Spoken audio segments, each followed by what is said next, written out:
I'm 29 years old. My mother got pregnant with me at 15 years old. I grew up on the east side of Atlanta, about 5 minutes away from where the Atlanta Braves play, in a neighborhood by the name of Kirkwood. Drugs, gangs, violence, you name it. And I came up in a 2-bedroom home, 14 people. And I used to sleep on the floor. My grandmother, Miss Inky Johnson, she used to come to us and she would say, one night out of the week, you all get the opportunity to sleep in the bed. And so as a kid, pretty quick, I had to make a decision of what I wanted to do with my life, because in that same house, I had 8 uncles, all 8 of which are still going in and out of prison till this day because they sold drugs and they were in gangs. And so I looked at it, and it's kind of like that quote that says, learn from the mistakes of other people because you can't make them all yourself. And so I saw them selling drugs, but I also saw the outcome. And so I said, I'm not selling drugs. I'm not joining a gang because I see where that road leads to. Either I'm going to end up dead or in prison. I said, so my best bet may be to go to the NFL. And so I went to my cousin by the name of Tamon. I said, listen, man, I want to go to the NFL. I feel our family deserves a better way of life. Let's work for it. I said, we're going to be patient. We're going to engage in consistent action every night. And so every night we would go out and we would race light pole to light pole in Kirkwood. No shoes. Light pole to light pole every night. And so one night we were getting ready to race, and down the street came a big blue pickup truck. And it pulled over to the side, and out of it got a white guy. First white guy I ever saw in my life.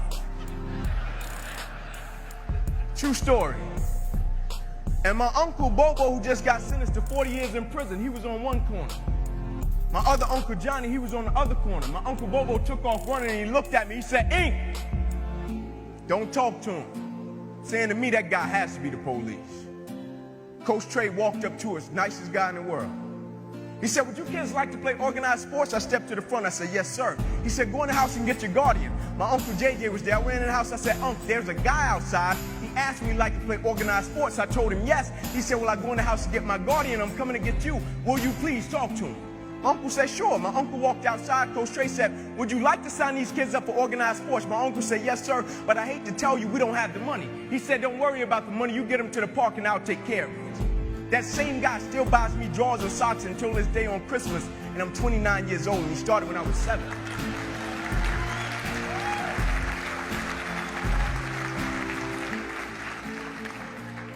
I still remember the day I was in the film room watching film, and I was watching the California Bears, and my defensive backs coach, Larry Slade, came in the room. He said, Inky Johnson, I got some good news for you, and I dropped the clicker. I said, Coach, what is it? He said, son, you're a projected top 30 draft pick. He said, all you have to do is play these next 10 football games. You're an automatic multi-millionaire. I ran out of the room. I got on the phone. I called my mother and my grandmother. I said, listen. I said, after this season, we will never struggle. I said, we will never miss another meal. I said, after this season, our lives are about to change forever.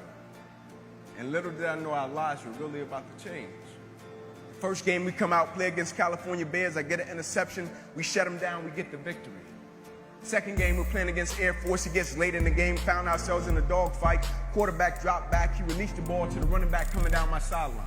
Now I approach the tackle like I approach any other tackle, and the way I'm approaching it, either I'm going to knock you out or you're going to knock me out. I'm 165 pounds. I can't play with anybody.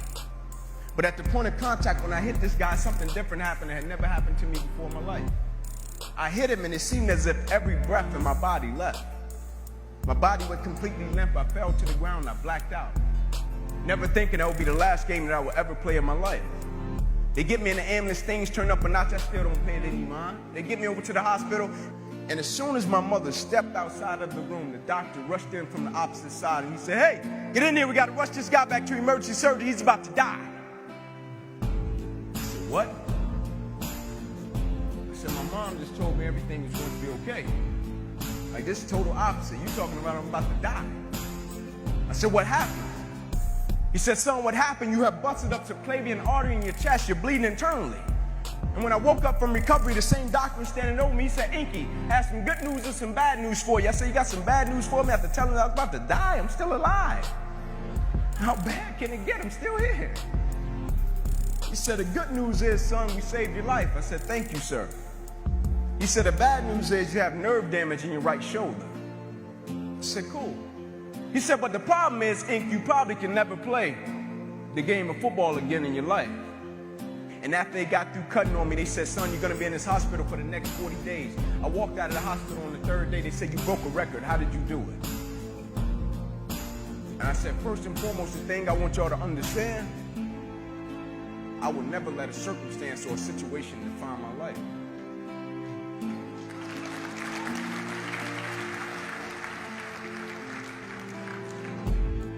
But most importantly, you know what I had invested?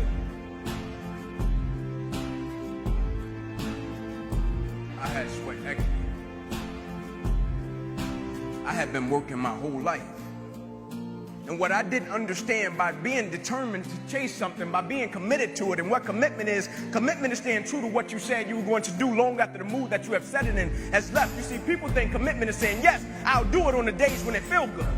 But I have been committed to everything that I ever started in my life, and I never stopped and I never quit it. And so by being committed to everything that I started, I finished it. It built a certain type of spirit. It built a certain type of mentality. It built a certain type of individual. And so now I couldn't quit even if I wanted to. I couldn't lay in the bed even if I wanted to. I couldn't stop even if I wanted to. I had too much sweat equity in my life and everything that I was doing. Because I understood my existence wasn't about me. I went from me to we a long time ago. I understood the process is more important than the product. It wasn't about the outcome for me. Whether I made it to the NFL or not, that was inconsequential in God's plan for my life. But I was going to fall in love with that process, because I understood by falling in love with that process, it was going to turn me into a machine.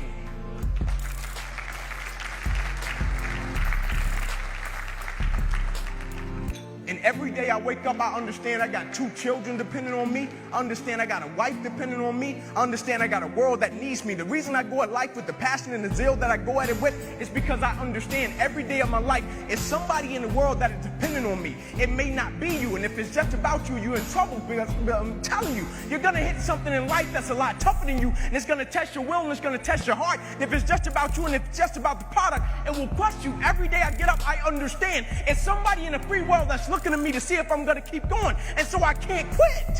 And so I went back to school the next week after they had just saved my life. I was back in class. I had to learn how to write all over again. I had to learn how to walk all over again. I had to learn how to tie my shoe all over again. I had to learn how to bathe all over again.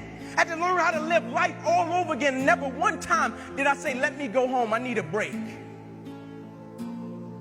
Never one time did I go into the training room and said, I need some time off. Can you all just give me a little leave time? I need to go back home. I need some time off. My life just changed last week.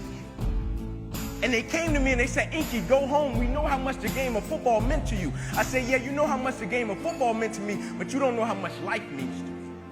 I almost died. The doctor came to me on the field. He was on one knee and he grabbed my wrist and he said, son, you don't have a pulse. I don't even know how you're still living.